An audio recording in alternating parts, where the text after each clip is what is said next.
اب انسانی تمدن کے دو بہت اہم مسائل ہیں اور بڑے گہرے فلسفیانہ اہمیت کے حامل۔ پہلا مسئلہ ہے گناہوں کے بارے میں کہ ان میں ایک تقسیم ہے کبائر اور صغائر کی۔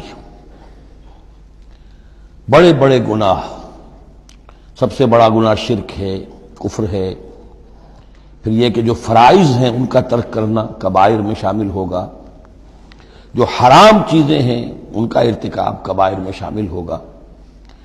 ایک ہے چھوٹی چھوٹی کوتاہیاں جو ہو جاتی ہیں، آداب میں ہو جاتی ہیں، یا اور جو بھی باریک احکام ہیں ان میں کہیں کوتاہی ہو گئی ہے، یا بغیر کسی ارادے کے کہیں کسی کی بات ایسی کہہ بیٹھے ہیں کہ جو غیبت کے حکم میں آ گئی ہے، ارادہ نہیں تھا لیکن بات نکل گئی ہے، وغیرہ وغیرہ۔ اس میں جو ایک ہیلدی ایٹیٹیوڈ ہے وہ یہ ہے کہ کبائر کا پورے اہتمام کے ساتھ بندوبست کیا جائے کہ اس سے انسان بالکل پاک ہو جائے، فرائض کی پوری ادائیگی، محرمات سے اجتناب مطلق۔ اور یہ چھوٹی چیزیں جو ہیں ان کے بارے میں نہ تو زیادہ ایک دوسرے پر نکیر کی جائے، نہ ایک دوسرے پر گرفت کی جائے، نہ کچھ اس پر بہت زیادہ جو ہے اپنے دل کے اندر بھی دل گرفتگی کی جائے، بلکہ ان کے بارے میں توقع رکھی جائے کہ اللہ تعالیٰ معاف فرما دے گا، استغفار کرے بھی آدمی۔ اور یہی صغائر ہیں جو نیکیوں کے ذریعے سے خود بخود بھی ختم ہوتے رہتے ہیں۔ یہ جو آتا ہے کہ جو شخص وضو کرتا ہے صحیح طریقے پر بیٹھ کر اطمینان سے، تو جب وہ ہاتھ دھوتا ہے تو ہاتھوں کے گناہ جھڑ جاتے ہیں، آنکھوں میں پانی ڈالتا ہے آنکھوں کا گناہ جھڑ جاتا ہے، وغیرہ وغیرہ۔ تو یہ وہ صغائر ہیں۔ ان الحسنات یذہبن السیئات، یہ نیکیاں جو ہیں ان بدیوں کو دور کر دیتی ہیں۔ کبائر معاف نہیں ہوتے اس سے۔ نیکیوں سے جن گناہوں کی معافی کا از خود اعلان ہے قرآن میں، وہ کبائر نہیں صغائر ہیں۔ کبائر توبہ کے بغیر وہ نہیں بخشے جا سکتے، توبہ کرنی ہوگی۔ اور جو اکبر الکبائر ہے شرک، اس کے بارے میں تو 2 مرتبہ اس صورت میں آئے گا، ان اللہ لا یغفر ان یشرک بہ ویغفر ما دون ذلک لمن یشاء، وہ ہم پڑھیں گے بعد میں۔ لیکن ایک پرورٹڈ قسم کی مذہبی شخصیت ہوتی ہے، مذہبی مزاج، پرورٹڈ، بس شدہ۔ جو کبائر ہیں وہ تو ہو رہے ہیں، سود خوری ہو رہی ہے، جو کچھ ہو رہا ہے حرام خوری ہو رہی ہے، چھوٹی چھوٹی باتوں پر نکیر ہو رہی ہے، یہ پائنچا تمہارا نیچے کیوں چلا گیا ہے، اس کے اوپر ساری گرفت ہو رہی ہے، یہ کیا ہو گیا ہے، تمہاری داڑھی جو ہے شرعی نہیں ہے، اس کے اوپر گرفت ہو رہی ہے۔ یہ چیزیں جو ہیں دس از پرورش، یہ مذہب کو بس کر دینے والی بات ہے۔ قرآن مجید میں اس معاملے کو 3 جگہ پر نقل کیا گیا ہے کہ یہ فلسفہ جو ہے کہ چھوٹی چیزوں کے بارے میں درگزر سے بھی کام لو، اور یہ کہ بہت زیادہ متفکر بھی نہ ہو، سینس آف پروپورشن ہونا چاہیے۔ ان تجتنبوا کبائر ما تنہون عنہ، اگر تم اجتناب کرتے رہو گے ان بڑے بڑے گناہوں سے جن سے کہ تمہیں روکا جا رہا ہے، نکفر عنکم سیئاتکم، تمہاری چھوٹی برائیوں کو ہم خود ہی دھوتے رہیں گے، پاک کرتے رہیں گے، صاف کرتے رہیں گے۔ جو بھی نیک کام کرو گے ان کے حوالے سے وہ جو فروگزاشتیں ہیں وہ خود بخود بھی دھلتی رہتی ہیں۔ وَنُدْخِلْكُمْ مُدْخَلًا كَرِيمًا، اور تمہیں داخل کریں گے بہت ہی باعزت جگہ پر، جہاں کیا تمہارا مقام جو ہے باعزت اکرام کے ساتھ ہوگا۔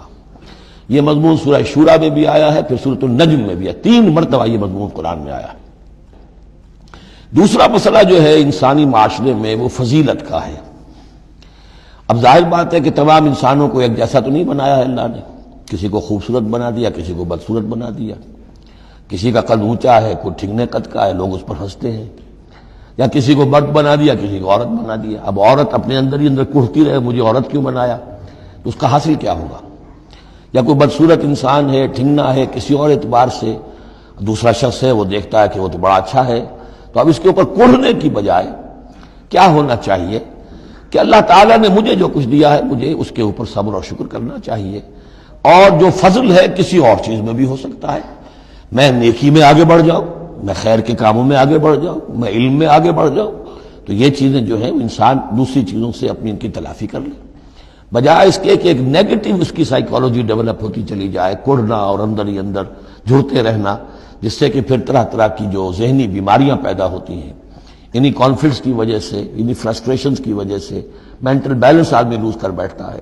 تو اس کی بجائے دیکھیے کس قدر عمدہ تعلیم دی جا رہی ہے، وَلَا تَتَمَنَّوْا مَا فَضَّلَ اللَّهُ بِهِ بَعْضَكُمْ عَلَىٰ بَعْضٍ، اور تمنا نہ کیا کرو اس شے کی کہ جس کے ذریعے سے اللہ نے تم میں سے بعض کو بعض پر فضیلت دے دی ہے۔ اب اللہ کی دی ہوئی فضیلت ہے، اس میں آپ تمنا کریں، اور دوسری طرف یہ کہ اس میں حسرت ہو جائے۔ اب اس میں خاص طور پر جو مسئلہ ہے انسانوں میں، جو آج کا سب سے بڑا مسئلہ ہے دنیا میں، جیسا کہ میں نے بتایا ایکسپلائٹ کیا جا رہا ہے، مساوات مرد و زن۔ اب یہ بھی ایک فضیلت ہے، کسی کو اللہ نے مرد بنایا، کسی کو عورت بنایا۔ اب پہلی بات یہ بتائی جا رہی ہے للرجال نصیب مما اکتسبوا، مردوں کے لیے حصہ ہے اس میں سے کہ جو وہ کمائیں گے، وللنساء نصیب مما اکتسبن، اور عورتوں کے لیے حصہ ہے اس میں سے جو وہ کمائیں گی۔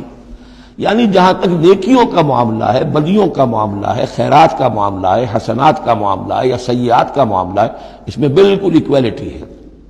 مرد نے نیکی کمائی اس کے لیے، عورت نے نیکی کمائی اس کے لیے، اس میں برابری ہے۔ عورت نیکی میں مرد سے آگے نکل جائے، اتنے مرد ہوں گے کروڑوں کہ جو رش کریں گے حضرت خدیجہ کی کے مقام پر، کہ جو ان کا نمایاں ہوگا قیامت کے دن، یا حضرت عائشہ یا حضرت فاطمہ کا مقام، تو وہ عورتیں تھیں اور مرد ہوں گے بڑے بڑے، لیکن یہ کہ ان کی خاک کو بھی نہیں پہنچ سکیں گے۔ تو یہ ہے کہ اس میں تسلیم کرے آدمی، تسلیم و رضا، کہ جو بھی اللہ نے مجھے بنا دیا اور مجھے دیا ہے، اب مجھے اس میں بہتر سے بہتر کرنا ہے۔ یہ میرا شاکلہ تو اللہ کی طرف سے آ گیا ہے، کل یعمل علی شاکلتہ، اور جو ہم پڑھ چکے سورہ بقرہ میں کہ لا یکلف اللہ نفسا الا وسعہا، وسع جو ہے وہ اللہ نے بنا دی ہے۔ تو اب اس آیت کو بھی غلط کوٹ کیا جاتا ہے کمائی کے لیے، کہ عورتیں بھی کما سکتی ہیں، دیکھیے لکھا ہوا نصیب مما اکتسبن، ان کے لیے حصہ ہے اس کمائی میں سے جو انہوں نے کیا۔ اچھا، کمائی سے مراد یہ سمجھ لیجیے قرآن مجید میں صرف ایک جگہ ایسی ہے سورہ بقرہ میں جو ہم پڑھ چکے ہیں، جہاں کسب کا لفظ آیا ہے معاشی جد و جہد اور معاشی کمائی کے لیے۔ باقی پورے قرآن میں کسب آتا ہے اعمال کے لیے، کسب حسنات، کسب سیئات، بدیاں کمانا، بھلائیاں کمانا، کسب اس کے لیے۔ اور دلیل اس کی یہاں کیا ہے، مما اکتسبنا نصیب۔ اگر تو ایک عورت نے کمائی کی ہے، تنخواہ 10,000 کی ہے، تو 10,000 میں سے 2,000 تو نہیں ملے گا اسے، باقی 8,000 شارٹ نہیں جائے گا، تو نصیب مما اکتسبن نہیں ہے وہ۔ تو اگر کسی کی واقعی کوئی کام کرتی ہے خاتون، اگر کوئی اس میں حرام پہلو نہیں ہے، پیشہ جو ہے وہ